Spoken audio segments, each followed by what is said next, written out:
நான் இங்கே வருவதாக தெரிஞ்சு தஞ்சாவூர் மாவட்டம், திருவாரூர், நாகப்பட்டினம் மாவட்டத்தில் போய் விவசாயிகளை சந்திப்பதாக தெரிஞ்ச உடனே இரவோடு இரவாக லோட் பண்ண போய் தொலைவிட்டு லாரி போய் கண்டுபிடிச்சி எங்கெங்கெல்லாம் லாரி இருக்குதுன்னு அதில் வாடகைக்கு எடுக்கிறதுக்கு முயற்சி பண்ணி இதையெல்லாம் முதன்கூட்டியே செயல்பட்டு இருந்தா எதுக்கு நான் வர வேண்டிய அவசியமே இருந்திருக்காது. இதுல எந்த அரசியல், நீங்களே பத்திரிகை உடனே போய் பாருங்க, இதுல என்ன அரசியல் இருக்குது? அரசியலை செய்ய வந்தேன், இது வரைக்கும் அரசியலே பேசல. நீங்க கேட்கறதுனால தான் இந்த செய்தி கூட சொல்ல வேண்டிய சூழ்நிலை இருக்குது. விவசாயிகள் பாதிக்கப்பட்டிருக்காங்க, அந்த பாதிப்புல விவசாயிகளை மீட்டெடுக்க வேண்டும். தமிழக முதலமைச்சர் வந்து டெல்டா மாவட்டங்களில் கொள்முதல்ல இந்த தடையும் இல்ல, அதே மாதிரி அந்த பாதிப்பும் இல்லைன்னு சொல்லியிருக்காங்களே, எல்லாம் நிருபர் தானே. என்னை விட்டுருங்க, போய் பாருங்க.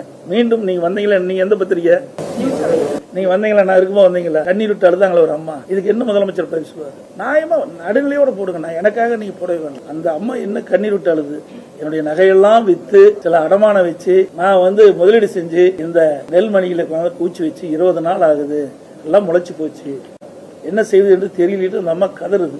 இதுதான் பத்திரிகை, ஊடகத்திலையும் பத்திரிகையும் போடணும். இதுதான் முதலமைச்சர் செய்தி.